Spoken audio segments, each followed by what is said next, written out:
एक बहुत ही सुंदर और विशाल जंगल हुआ करता था। वहाँ सारे पशु पक्षी एक दूसरे से मिलजुल कर रहा करते थे। जब कभी भी उनमें कुछ बहस होती तो वे जंगल के राजा के पास जाते थे। वे उनके फैसले कर देते थे। ऐसे ही एक दिन बाघ और गधा जंगल में पानी पीने के लिए तालाब के पास आते हैं। दोनों अपनी प्यास मिटाकर एक दूसरे से बातें करते हैं। तभी गधा शेर से कहता है, अरे बाघ भाई, कैसे हो? बहुत दिनों बाद दर्शन दिए गुरु अपने। देखो देखो, इस सर्दी के सुहाने मौसम में ये लाल लाल घास कितनी सुंदर लग रही है ना। बाघ गधे की ये मूर्खतापूर्ण बात सुनकर थोड़ा गुस्सा हो जाता है और गधे से कहता है, अरे गधे, क्या तुम्हारी आंखें खराब हो गई है? घास लाल नहीं होती, हरी घास है, हरी। लो कर लो बात। माना कि आप जंगल के बहुत बड़े ताकतवर शिकारी हो, लेकिन क्या आप कुछ भी कहोगे तो हम मान ही ले? नहीं गुरु, ऐसा तो नहीं हो सकता ना। ऐसे ही दोनों में अब घास को लेकर एक लंबी बहस छिड़ जाती है। बहुत देर होने के बाद दोनों जंगल के राजा सिंह के पास जाने का फैसला करते हैं। अब दोनों थोड़ी ही देर में राजा के पास पहुंच जाते हैं। राजा जंगल के बीचों बीच एक बड़े से चट्टान पर बैठे हुए थे। राजा सिंह को देखकर गधा ही सबसे पहले अपनी बात रखता है। महाराज की जय हो। महाराज, अब आप ही इस गुरु घंटाल को बताइए कि घास लाल है या नहीं। माना कि बाघ भाई बहुत ही ताकतवर और बड़े शिकारी है, लेकिन उन्हें इतना भी नहीं पता कि घास लाल है।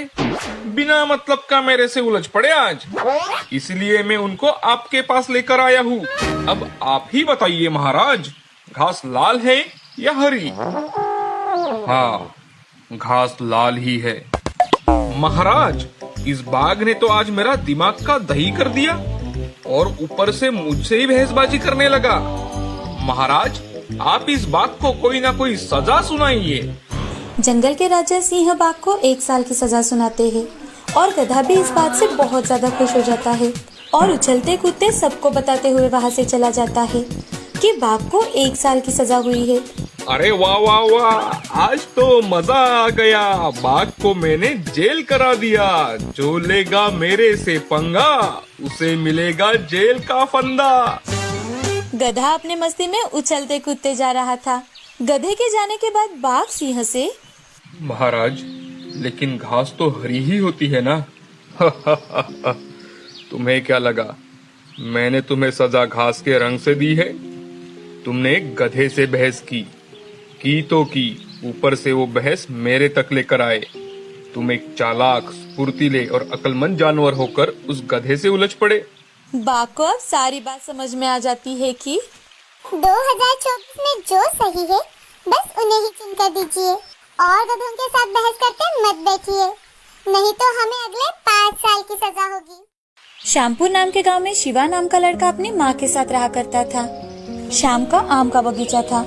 वो अपनी रोजी रोटी चलाने के लिए अपने बगीचे के ही आम बेचा करता था और अपने आम के बगीचे की अच्छे से देखभाल करता।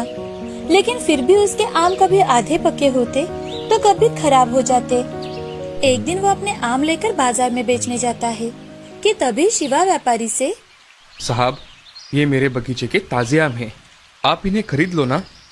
अरे ये आम तो कितने खराब है, इन्हें मैं तो क्या कबाड़ी भी नहीं खरीदेगा। अरे इन्हें खरीदना तो छोड़ो, खाना भी दूर की बात है। साहब, आप एक आम खाकर तो देखिए, स्वाद में बहुत मीठा है। अरे ये आम दिखने में ही इतने खराब है, तो इन्हें खरीदेगा कौन और खाएगा कौन? शिवा व्यापारी की बातें सुनकर बहुत निराश हो जाता है। वो अपने आम लेकर घर चला जाता है। अब ये हर रोज की कहानी थी। जब भी शिवा बाजार में आम बेचने चला जाता, उसके पल्ले निराशा ही आया करती थी। उसके आम पड़े पड़े सड़ रहे थे। ये सब देख वो और भी ज्यादा निराश हो रहा था, जिसके चलते उसके सर पर कर्ज का बोझा बढ़ता ही जा रहा था। इतना ही नहीं, उसने जिनसे जिनसे कर्जा लिया था वो अब घर आकर उसका सामान लेकर जाना शुरू हो गए थे।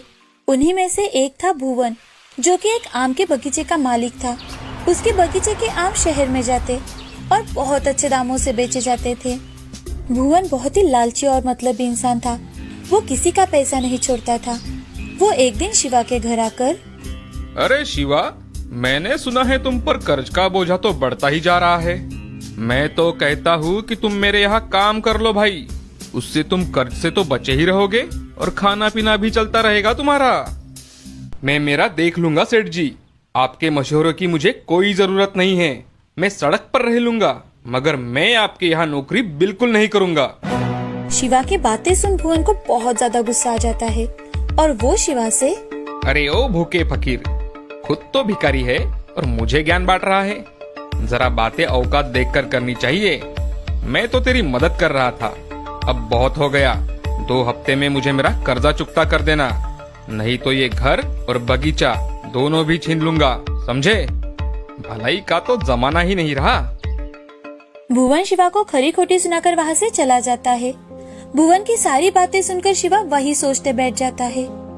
तभी शिवा अपनी माँ से, माँ, मैंने इस भुवन का अगर कर्जा नहीं चुकाया तो ये हमारा घर और बगीचे की नीलामी कर देगा। मुझे तो अब गांव में कोई कर्जा भी देने के लिए तैयार नहीं है। अब मैं क्या करूँ माँ? शिवा की उदासी भरी बातें सुनकर शिवा की माँ रमा शिवा से, बेटे ऐसे निराश होकर कैसे चलेगा? उस भुवन को तो तुम्हें अच्छा खासा सबक सिखाना चाहिए। वो इसी तरह से लोगों को लूटता है। तुम शहर जाकर क्यों नहीं देखते? शायद कुछ बात बन जाए। रमा की बातें सुन शिवा को नई उम्मीद मिलती है। शिवा अगले ही दिन शहर चला जाता है और शहर में जाकर कुछ दुकानदारों से कर्जा मांगता है, लेकिन किसी से भी पहचान ना होने के कारण उसे कोई कर्जा नहीं देता। सुबह से शाम हो जाती है। अब शिवा निराश होकर घर लौटने के लिए जंगल के रास्ते निकलता है। थोड़ी देर चलने के बाद शिवा को रास्ते में एक साधु बाबा बेहोश पड़े दिखाई देते हैं।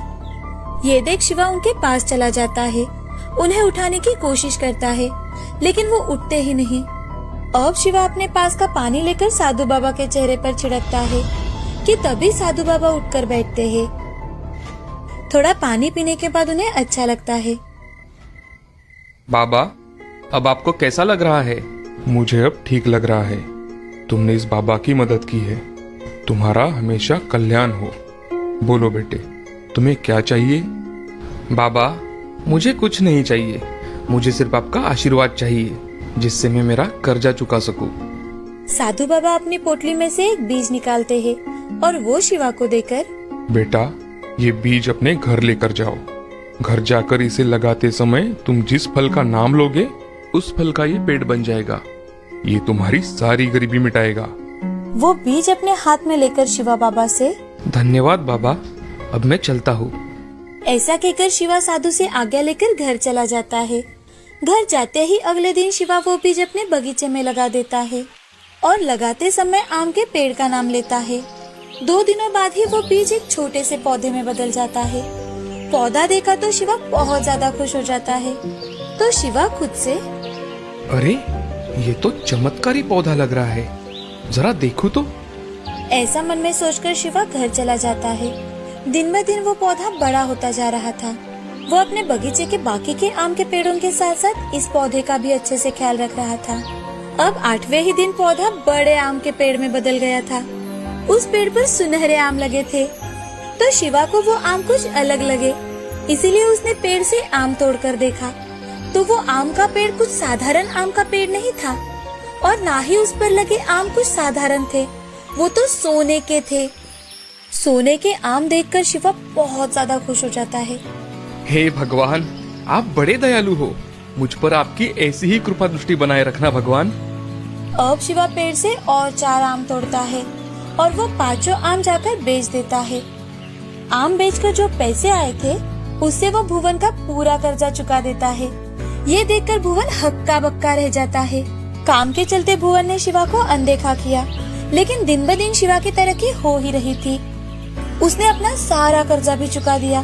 कुछ ही दिनों में वो अपनी माँ के साथ अच्छे मकान में रहने लगा। साथ ही उसने बड़ी बड़ी गाड़ियाँ और जमीन खरीदना भी शुरू कर दिया। ये देख भुवन साहूकार शिवा से जलने लगा। वो मन ही मन, इस शिवा के बच्चे को ऐसा कौन सा खजाना मिल गया है जो इसके पास इतने पैसे आ गए हैं? मुझे कल ही उसके बगीचे में जाकर देखना चाहिए।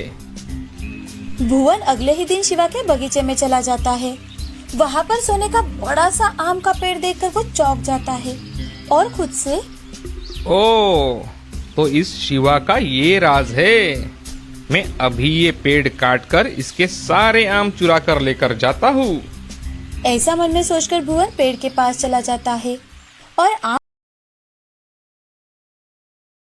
है कि तभी वो एक बड़े से गड्ढे में गिर जाता है। भुवन गड्ढे में गिरते ही जोर से आवाज होती है तो आस पड़ोस के बगीचे वाले भी वहाँ आ जाते हैं। ये देख भुवन डर जाता है कि तभी शिवा वहाँ आकर सेठ जी, मैं सोच ही रहा था कि अब तक आप मेरे आम के पेड़ को देखने के लिए कैसे नहीं आए। इसीलिए मैंने आपके आने से पहले ही यहाँ गड्ढा खोद के रखा था, जिससे मेरे आम कोई चुरा ना ले। ये सुन भुवन सिर पर हाथ मार लेता है और वो शिवा से अरे अरे शिवा, मैं तो सिर्फ यहाँ देखने आया था भाई, कुछ चुराने के लिए नहीं। चलो मुझे बाहर निकालो यहाँ से। अब आपको तो यहाँ से पुलिस ही बाहर निकालेगी। आपने मेरे जैसे कितने गरीबों को गांव में ठगा है, आज उस सब का हिसाब होगा। अरे अरे शिवा, तुम तो मेरे बेटे जैसे हो ना। क्या क्या क्या तुम मेरे साथ ऐसा करोगे बेटा? वो क्या है ना सेठ जी, आपको अगर आज मैंने ऐसे ही छोड़ दिया तो आप हमेशा गरीबों को लूटते रहोगे और उनका नुकसान करते रहोगे। ऐसा कहकर शिवा पुलिस को कॉल करता है और उन्हें बुला लेता है। पुलिस के आते ही भुवन की बोलती बंद हो जाती है। पुलिस अपने साथ भुवन को चोरी के इल्जाम में लेकर चले जाती है। ये देखकर गांव वाले बहुत खुश थे क्योंकि भुवन ने कई सारे गरीब लोगों को लूटा था। धीरे धीरे कर शिवा बहुत अमीर बन जाता है। अब हमेशा ही शिवा गरीबों में कुछ जरूरत की चीजें बांटता, नौजवान लड़कों को कर्जा भी देता ताकि वो तरक्की कर सके। अब शिवा और रमा दोनों माँ बेटे बहुत खुश थे। उनके जिंदगी में जादुई सोने का आम का पेड़ हंसी खुशी लेकर आया था। इस कहानी से हमें ये सीख मिलती है कि जिंदगी में हमेशा सच्चाई के रास्ते पर चलना चाहिए और कितनी भी